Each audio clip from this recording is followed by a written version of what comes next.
right. Chapter 4. Once I'd hopped and tripped and felt my way like a blind man through the woods and fog and reemerged into the world of sun and light, I was surprised to find the sun sinking and the light going red. Somehow the whole day had slipped away. At the pub, my dad was waiting for me, a black as night beer and his open laptop on the table in front of him. I sat down and swiped his beer before he'd even had a chance to look up from typing. "Oh, my sweet Lord," I sputtered, choking down a mouthful. "What is this, fermented motor oil?" "Just about," he said, laughing, and then snatched it back. "It's not like American beer. Not that you'd know what that tastes like, right?" "Absolutely not," I said with a wink, even though it was true. My dad liked to believe that I was the popular adventuresome, and as venturesome as he was at my age, a myth it had always seemed easiest to perpetuate. I underwent a brief interrogation about how I'd gotten to the house and who had taken me there. And because the easiest kind of lying is when you leave things out of a story rather than make them up, I passed with flying colors. I conveniently forgot to mention that Worm and Dylan had tricked me into wading through sheep excrement and then bailed about half a mile from our destination. Dad seemed pleased that I'd already managed to meet a couple kids my own age. I guess I forgot to mention the part about them hating me. "So, how was the house?" "Trashed." He winced. "Guess it's been a long time since your grandpa lived there, huh?" "Yeah, or anyone." He closed the laptop, a sure sign that I was about to receive his full attention. "I can see you're disappointed." "Well, I didn't come thousands of miles looking for a house full of creepy garbage." "So what are you going to do?" "Find people to talk to. Someone will know what happened to the kids who used to live there. I figure a few of them must still be alive, on the mainland, if not around here. In a nursing home or something." "Sure, that's an idea," he said. He didn't sound convinced, though. There was an odd pause, and he said, "Do you feel like you're starting to get a better handle of who Grandpa was being here?" I thought about it. "I don't know, I guess so. It's just an island, you know." He nodded. "Exactly. What about you?" "Me?" He shrugged. "I gave up trying to understand my father a long time ago." "That's sad. Weren't you interested?" "Sure I was. Then, after a while, I wasn't anymore." I could feel the conversation going in a direction I wasn't entirely comfortable with, but I persisted anyway. "Why not?" "When someone won't let you in, eventually you stop knocking, you know what I mean?" He hardly ever talked like this. Maybe it was the beer, or that we were so far from home, or maybe he decided I was finally old enough to hear this stuff. Whatever the reason, I didn't want him to stop. "But he was your dad. How could you just give up?" "It wasn't me who gave up," he said a little too loudly, then looked down embarrassed and swirled the beer in his glass. "It's just that the truth is, I think your grandpa didn't know how to be a dad, but he felt like he had to be one anyway because none of his brothers or sisters survived the war. So he dealt with it by being gone all the time, on hunting trips, business trips, you name it. And even when he was around, it's like he wasn't. Is this about that one Halloween?" "What are you talking about?" "You know, from the picture." It was an old story, and it went like this. It was Halloween. My dad was 4 or 5 years old and had never been trick-or-treating, and Grandpa Portman had promised to take him when he got off of work. My grandmother had bought my dad this ridiculous pink bunny costume, and he put it on and sat in the driveway waiting for Grandpa Portman to come home from 5 o'clock until nightfall, but he never did. Grandma was so mad that she took a picture of my dad crying in the street just so that she could show my grandfather what a huge asshole he was. Needless to say, that picture had been long an object of legend among the members of my family, and a great embarrassment to my father. There's a picture of him in his bunny costume. Well, we talked about he finds these pictures and he works them into his stories. So it's kind of interesting to see how he worked this one into his story.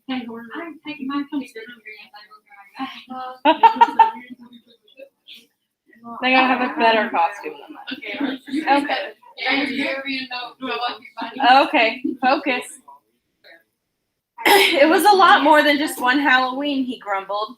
Really, Jake, you were closer to him than I ever was. I don't know. There was just something unspoken between the two of you. I didn't know how to respond. Was he jealous of me? Why are you telling me this, girls? Because you're my son, and I don't want you to get hurt. Hurt how? He paused. Outside, the clouds shifted, the last rays of daylight throwing our shadows against the wall. I got a sick feeling in my stomach, like when your parents are about to tell you that they're splitting up, but you know it before they even open their mouths. I never dug too deep with your grandpa because I was afraid of what I'd find, he said finally. You mean about the war? No, your grandpa kept those secrets because they were painful. I understood that. I mean about the traveling, him being gone all the time. What was he really doing? I think your aunt and I both thought that there was another woman, maybe more than one. I let it hang between us for a moment. My face tingled strangely. That's crazy, Dad. We found a letter once. It was from a woman whose name we didn't know, addressed to your grandfather. I love you. I miss you. When are you coming back? That kind of thing. Seedy, lipstick on the collar type stuff. I'll never forget it. I felt a hot stab of shame, like somehow it was my own crime he was describing, and yet I couldn't quite believe it. We tore up the letter and flushed it down the toilet. Never found another one either. Guess he was more careful after that. I didn't know what to say. I couldn't look at my father. I'm sorry, Jake. This must be hard to hear. I know how much you worshipped him. He reached out to squeeze my shoulder, but I shrugged him off and scraped back my chair and stood up. I didn't worship anyone. Okay, didn't want you to be surprised, that's all. I grabbed my jacket and slung it over my shoulder. What are you doing? Dinner's on its way. You're wrong about him, I said, and I'm going to prove it. He sighed. It was a letting go kind of sigh. Okay, I hope you do. I slammed out of the priest hole and started walking, heading nowhere in particular. Sometimes you just need to go through a door. It was true, of course, that what my dad had said. I did worship my grandfather. There were things about him that I needed to be true, and his being an adulterer was not one of them. When I was a kid, Grandpa Portman's fantastic stories meant it was possible to live a magical life, even after I stopped believing them. There was still something magical about my grandfather, to have endured all the horrors that he did, to have seen the worst of humanity and to have your life made unrecognizable by it. To come out of all of that as the honorable and good and brave person that I knew him to be. That was magical. So I couldn't believe he was a liar and a cheater and a bad father, because if Grandpa Portman wasn't honorable and good, I wasn't sure that anyone could be. The museum's doors were open and the lights were on, but no one seemed to be inside.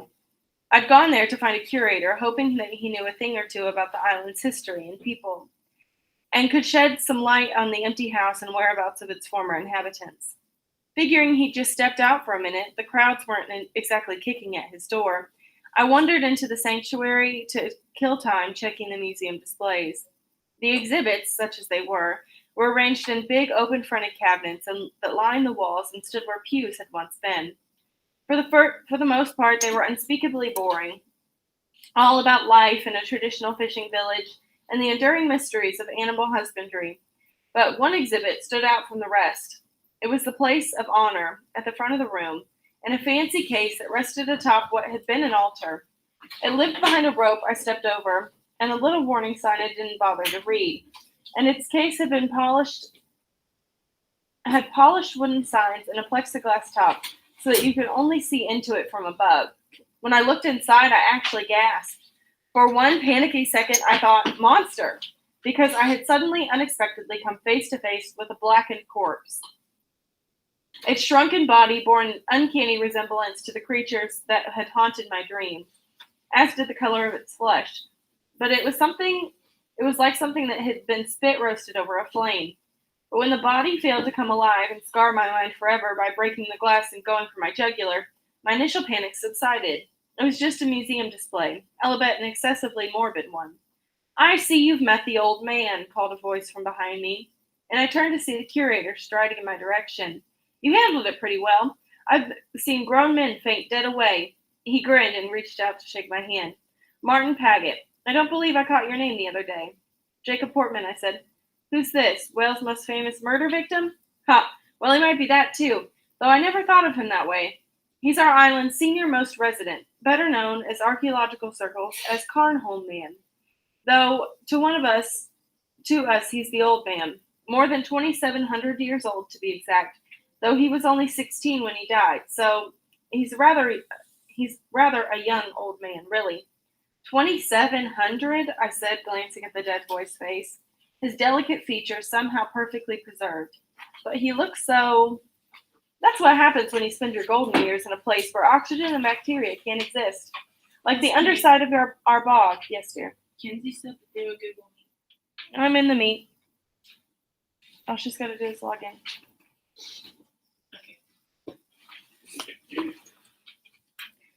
Okay. That's what happens when you spend your golden years in a place where oxygen and bacteria don't exist. Like the underside of our bog. It's a regular fountain of youth down there, provided you're already dead, that is. That's where you found him? The bog? He laughed. Not me. Turf cutters did. Ooh. Jeez. Digging for peat by the big stone cairn out there, back in the 70s. He looked so fresh, they thought there might be a killer on the loose in Carnholm. So the cops had a look at the stone-age bow in his hand and the noose of human hair around his neck. They don't make them like that anymore. I shuddered. Sounds like human sacrifice or something. Exactly. He was done in by a combination of strangulation, drowning, disembowelment, and a blow to the head. Seems rather like overkill, don't you think? I guess so. Martin roared with laughter. He guesses so. Oh, okay, yeah, it does. Sure it does. But the really fascinating thing, to us modern folk anyway, is that in all likelihood the boy went to his death willingly, eagerly even. His people believed that bogs, and our bog in particular, were entrances into the world of the gods, and so the perfect place to offer up their most precious gift, themselves.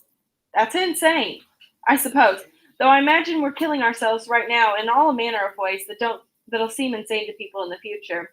And as doors to the next world go, a bog ain't a bad choice. It's not quite water and it's not quite land, it's an in-between place. He bent over the case, studying the figure inside. Isn't he beautiful? I looked at the body again, throttled and flayed and drowned, and somehow made immortal in the process. I don't think so, I said. That line reminds me of, if you've seen Lilo and Stitch. She sent me this. Yeah, that link. All she's got to do is click on it. If you've ever seen Lilo and Stitch, when she has, what's the doll's name? It's like the green doll that she says has worms living inside of her ear. And she says, aren't they beautiful or something like that? Oh, no. The pictures of the fat people. And she goes, aren't they beautiful? And they're like, oh, not really. Anyway, it reminds me of that. Martin straightened, then began to speak in a grandiose tone. Come, you, and gaze upon the tar man. Blackly he reposes, tender face of colored soot, withered limbs like veins of coal, feet lumps of driftwood hanging up with shriveled grapes. He threw his arms out like a hammy stage actor and began to strut around the case. Come, you, and bear witness to the cruel art of his wounds. Purled and meandering lines drawn by knives, brain and bone exposed by stones, the rope still digging at his throat. First fruit slashed, dumped. Goodness, I can't read that today. First fruit slashed and dumped, seeker of heaven, old man arrested in youth. I almost love you. He took a theatrical bow as I applauded. Wow, I said, did you write that? Guilty, he replied with a sheepish smile. I twindle about with lines of verse now and then, but it's only a hobby. In any case, thank you for indulging me. I wondered what this odd, well-spoken man was doing on Carnholm, with his pleated slacks and half-baked poems, looking more like a bank manager than someone who lived on a windswept island with one phone and no paved roads. Now, I'd be happy to show you the rest of my collection, he said, escorting me to the door, but I'm afraid it's shutting up time. If you'd like to come back tomorrow, however, actually, I was hoping you might know something, I said, stopping him before he could shoo me out. It's about the house that I mentioned this morning. I went to see it. Well, he exclaimed, I thought I'd scared you off. How's our haunted mansion faring these days? Still standing? I assured him that it was, and then got right to the point. The people that live there, do you have any idea what happened to them? They're dead, he replied. Happened long ago. I was surprised, though I probably shouldn't have been. Miss Peregrine was old. Old people die. But that didn't mean my search was over. I'm looking for anyone else who might have lived there, too, not just the headmistress. All dead, he repeated. No one's lived there since the war. That took me a moment to process. What do you mean? What war? When we say the war around here, my boy, there's only one that we mean. The second. It was a German air raid that got 'em. if I'm not mistaken. No, that can't be right. He nodded. In those days, there was an anti-aircraft gun battery at the far tip of the island, past the woods where the house is. It made Carnholm a legitimate military target. Not that legitimate mattered much to the Germans, one way or the other, mind you. Anyway, one of the bombs went off track, and, well, he shook his head. Nasty luck. That can't be right, I said again, though I'd been starting to wonder. Why don't you sit down and let me fix you some tea, he said. You look a bit off the mark. Just feeling a little lightheaded. He led me to the chair in the office and went to make the tea. I tried to collect my thoughts. Bombed in the war. That would certainly explain those rooms that had blown out walls. But what about the letter from Miss Peregrine, postmarked Carnholm, sent just 15 years ago? Martin returned, handing me a mug. There's a nip of pindarin in it, he said. Secret recipe, you know. Should get you sorted in no time. I thanked him and took a sip, realizing too late that the secret ingredient was a high-test whiskey. It felt like napalm flushing down my esophagus. It does have a certain kick, I admitted, my face going red. He frowned. Reckon I ought to fetch your father. No, I'll be fine. But if there's anything else you can tell me about the attack, I'd be grateful. Keek, go ahead and come sit up here. Martin settled into a chair opposite me. About that, I'm curious. You say that your grandfather lived there. He never mentioned it? I'm curious about that too, I said. I guess it must have been after his time. Did it happen late in the war or early? I'm ashamed to admit I don't know. But if you're keen, I can introduce you to someone who does. My Uncle Augie. He's 83, lived here his whole life, still sharp as a tack. Martin glanced at his watch. If we catch him before Father Ted comes on the telly, I'm sure he'd be more than happy to tell you anything that you like. Okay, I have a question regarding the Bogman.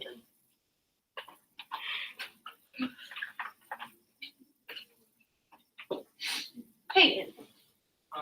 Okay, so in the beginning of the book, Grandpa tells him to find the bird, find the loop, September 3rd, 1940, past the old man's grave, Emerson the letter.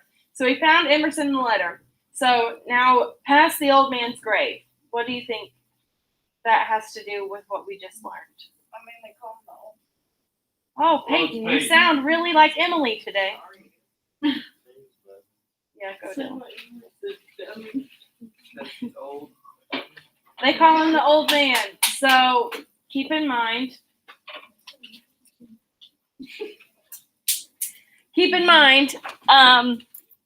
that they call him the old man, and it'll come to play later. You, because you sounded a lot like Peyton. All right, 10 minutes later, Martin and I were wedged deep in an overstuffed sofa in Augie's living room, which was piled high with books and boxes of worn-out shoes and enough lamps to light up Carlsbad caverns. But one of them was unplugged. Living in a remote island, I was starting to realize turned people into pack rats. Augie sat facing us in a threadbare blazer and pajama bottoms, as if he'd been expecting company, just not pants-worthy company, and rocked endlessly in a plastic-covered easy chair as he talked. He seemed happy just to have an audience, and after he'd gone on at length about the weather and Welsh politics and the sorry state of today's youth, Martin was finally able to steer him around to the attack on the children's home. Sure, I remember them, he said. Odd collection of people. We'd see them in town now and again. The children, sometimes their minder woman too, buying milk and medicine and what have you. You'd say, good morning, and they'd look the other way. Kept to themselves, they did. Off in that big old house. A lot of talk about what might have gone on up there, though no one knew for sure. What kind of talk?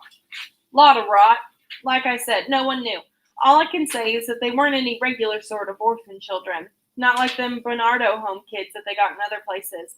But you'll see come into town in parades, and things have always been come into town for parades and things and always have time for chat. This is a lot different. Some of them couldn't even speak the king's English, or any English for that matter, because they weren't really orphans, I said. They were refugees from other countries, Poland, Austria, Czechoslovakia. Is that what they were now? Augie said, cocking an eyebrow at me. Funny, I hadn't heard that. He seemed offended, like I'd insulted him by pretending to know more about the island than he did. His chair rocking got faster, more aggressive. If it was the kind of reputation my grandfather and the other kids got on Carnholm, I thought. No wonder they kept to themselves. Martin cleared his throat. So, Uncle, the bombing? Oh, keep your hair on. Yes, the gosh darned Jerry's. Who could have forgotten? He launched into a long-winded description of what life on the island was like under the threat of German air raids. The blaring sirens, the panic scrambles for shelter, the volunteer air raid warden who ran from house to house at night, making sure shades had been drawn and streetlights were put out to rob enemy pilots of easy targets. They prepared the best that they could, but never really thought that they'd get hit, even given all the ports and factories on the mainland, all much more important targets than Carnholm's little gun emplacement. But one night, the bombs began to fall. The noise was dreadful, Augie said. It was like giants stamping across the island. It seemed to go on for ages. They've given us a hell of a pounding, though no one in town was killed, thank heaven. Can't say the same for our gunner boys, though. They gave as good as they got. No, nor the poor souls in the orphan home. One bomb was all it took. Gave up their lives for Britain, they did. So wherever they was from, God bless them for that. Do you remember what happened? I asked. When it happened. Early in the war or late? I can't tell you the exact day. Oh, I can tell you the exact date, he said. It was the 3rd of September, 1940. The air seemed to go out of the room. I flashed to my grandfather's ashen face, his lips just barely moving, uttering those words, September 3rd, 1940. Are you sure about that? It was that day. I never got to fight, he said, too young by a year. That one night was my whole war, so yes, I'm sure. I felt numb, disconnected. It was too strange. Was someone playing a joke on me, I wondered? A weird, unfunny joke? And there weren't any survivors at all, Martin asked. The old man thought for a moment, his gaze drifting up to the ceiling. Now that you mention it, he said, I reckon there was one. Just one. A young man, not much older than this boy here. His rocking stopped as he remembered it. Walked into town the morning after without a scratch on him.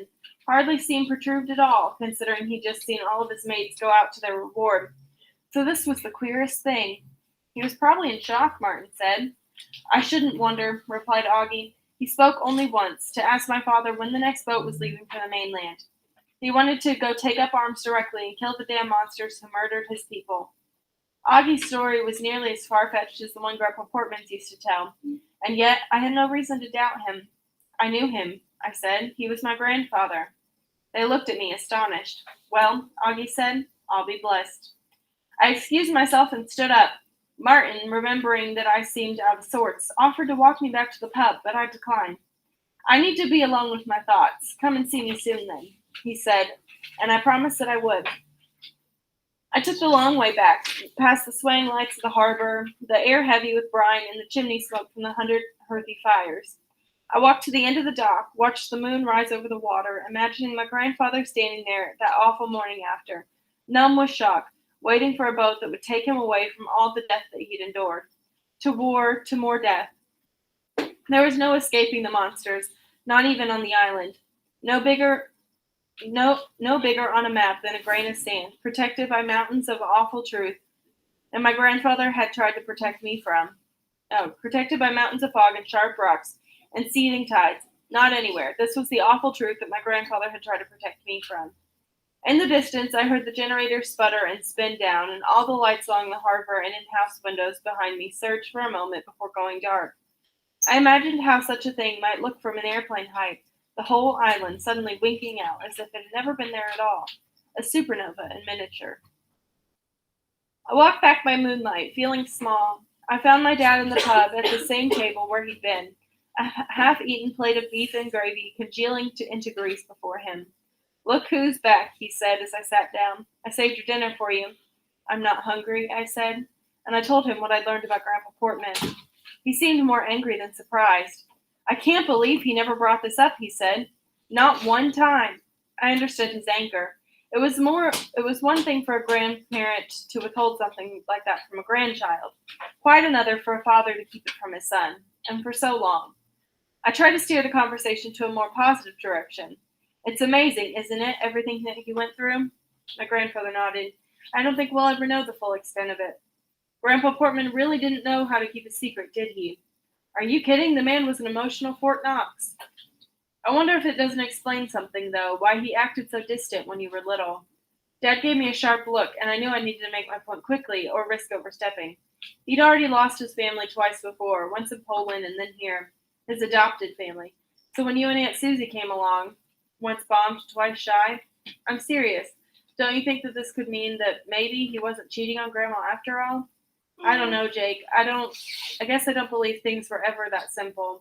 He let out a sigh, breath fogging the inside of his beer glass. I think I know what this really explains, though. Why you and Grandpa were so close. Okay? It took him 50 years to get over his fear of having a family. You came along just at the right time. I didn't know how to respond. How do you say, I'm sorry your father didn't love you enough, to your own dad? I couldn't, so instead I just said goodnight and headed upstairs to bed. I tossed and turned most of the night. I couldn't stop thinking about those letters. The one that my dad and Aunt Susie found as kids from the other woman. The one that I'd found a month ago from Miss Peregrine. The thought that kept me awake was this. What if they were the same woman? A postmark on Miss Peregrine's letter was 15 years old, but by all accounts she'd been blown into the stratosphere back in the 1940s. To my mind, that left two possible explanations. Either my grandfather had been corresponding with a dead person, admittedly unlikely, or the person who wrote the letter was not, in fact, Miss Peregrine, but someone who was using her identity to disguise her own. Why would you disguise your identity in a letter? Because you have something to hide. Because you are the other woman. What if the only thing I had discovered on this trip was that my grandfather was an adulterous liar? In his last breaths, was he trying to tell me about the death of his adoptive family, or admit to some tawdry decades-long affair? Maybe it was both, and the truth was that by the time that he was a young man, he'd seen his family torn apart so many times, he no longer knew how to have one or how to be faithful to one. It was just a lot of guesswork, though. I didn't know, and there was no one to ask. Anyone who might have had the answer was long dead. In no less than 24 hours, the whole trip had become pointless. I fell into an uneasy sleep. At dawn, I woke to the sound of something in my room. Rolling over to see what it was, I bolted upright in bed. A large bird was perched on my dresser, staring me down. It was it had a sleek head, feathered and gray, and talons that clacked on the wooden dresser as it slided back and forth along the edge. As if to get a better look at me, I stared back rigidly, wondering if this could be a dream. I called out for my dad, and at the sound of my voice, the bird lurched itself off the dresser. I threw my arm across my face and rolled away, and then when I peeked again, it was gone, blown out the open window. My dad stumbled in, blurry-eyed. What's going on? I showed him the talon marks on the dresser, and the feather that had landed on the floor. God, that's weird, he said, turning it over in his hands. Peregrines almost never come this close to humans. I thought maybe I'd heard him wrong. Did you say peregrines? He held up the feather. A peregrine falcon, he said. They're amazing creatures, the fastest birds on earth. They're like shapeshifters, the way that they streamline their bodies in the air. The name was just a weird coincidence, but it left me an uncanny feeling I couldn't shake. Over breakfast, I began to wonder if I'd given up too easily. Though it was true that no one left alive whom I could talk to about my grandfather, there was still the house, and a lot of it unexplored. If it had ever held answers about my grandfather, in the form of letters, maybe a photo album or a diary, they'd probably burned up and rotted away decades ago. But if I left the island without making sure, I knew that I'd regret it. And that's how someone who is unusually susceptible to nightmares, night terrors, the creeps, the willies, and seeing things that aren't really there, talks himself into making one last trip to an abandoned, almost certainly haunted house, where a dozen or more children met their untimely end. That's the end of chapter 4. That's where we're going to stop for the day. That's so good. Yeah.